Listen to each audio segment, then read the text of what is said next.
سلمان صاحب، عمران خان صاحب کوئی پہلے سیاستدان نہیں ہے جو اس طرح کی گفتگو کر رہے ہیں. اس سے پہلے بھی ابھی ریسنٹلی نواز شریف صاحب نے کھل کر لڑکارا تھا اداروں کو، لیکن اس کے بعد ہم نے دیکھا معاملات پھر سے سیٹل ڈاؤن ہو گئے. تو سیاستدانوں کے پاس بلیم گیم کے علاوہ بھی کچھ ہے؟ آج کتنی گہری اور سنجیدہ گفتگو آپ نے سنی ہے، اور 100% میں سمجھتا ہوں کہ ہمارے تلخ حقائق یہی ہیں جن کا بھی اظہار کیا گیا ہے، اور ہم دائروں کے سفر میں بھٹک رہے ہیں کہ ایک دفعہ وہ پسندیدہ ہوتے ہیں، دوسری دفعہ وہ ہوتے ہیں.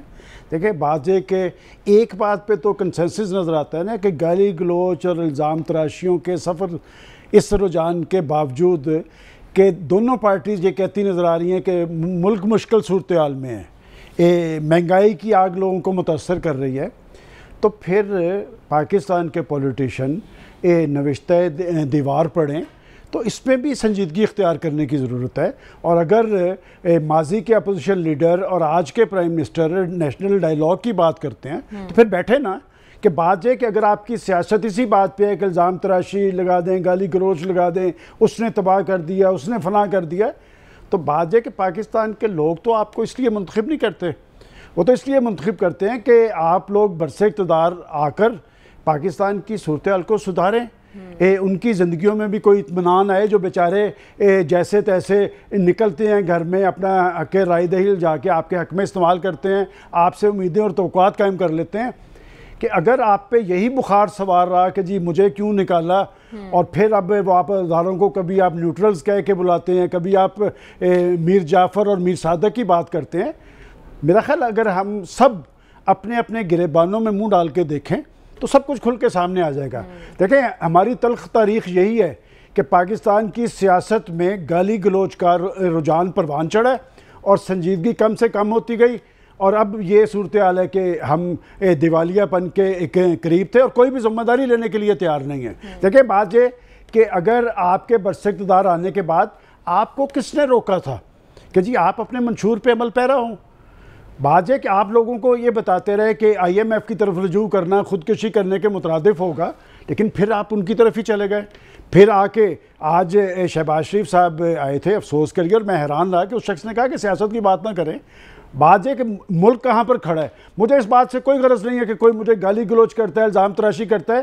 جس صورتحال سے ہم خطرناک زون سے نکلے ہیں تو میں نے انہیں پوچھا جی کہ کوئی لوگوں کے لیے ریلیف بھی؟ انہوں نے کہا جی اس وقت تک تو صورتحال یہ ہے کہ ہم مانگ تانگ کے گزارا کر رہے ہیں، لیکن اگر ہم نے سیاست کرنی ہے تو پھر پاکستان کے عوام کو ریلیف بھی دینی پڑے گی. لیکن ریلیف کب ملے گی؟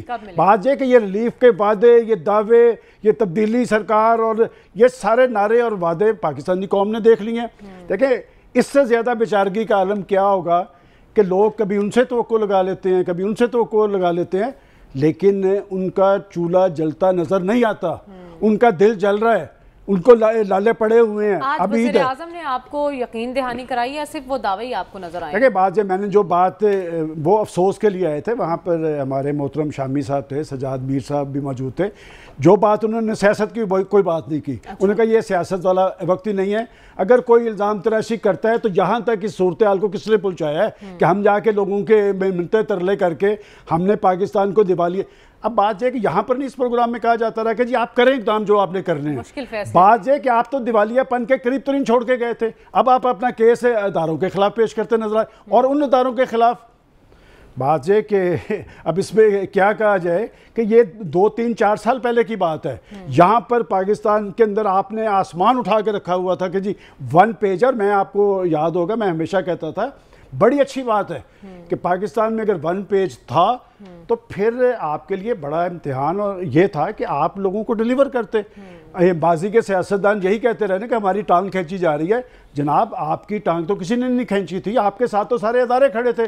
اداروں نے اپنی جو میں سمجھتا ہوں کہ ایک اچھائی تھی، ان کا ایک تشخص تھا، اس کو داؤ پہ لگا دیا. اور جنہوں نے تشخص کو داؤ پہ لگا لیا آپ اسے چارج شیٹ کرتے نظر آتے ہیں. اور آپ یہ بات میری لکھ کے رکھ لیں، 6 مہینے بعد یہ کیفیت نہیں ہوگی. اس لیے کہ میں نے کہا نا وہ دائروں کا سفر ہے کہ آپ اب چونکہ زخمی ہیں تو آپ انہیں مورد الزام ٹھہرا رہتے ہیں کہ تمہیں نے درد دیا ہے، تمہیں دعا دینا. بات یہ کہ آپ کے لیے انہوں نے کیا کچھ نہیں کیا، اور اب آپ ان کو مورد الزام ٹھہرا رہے ہیں. میں سمجھتا ہوں اس کا حل کیا ہے. دیکھیں مسائل سارے بتاتے ہیں، اس کا حل یہ ہے کہ آئین پاکستان ہے،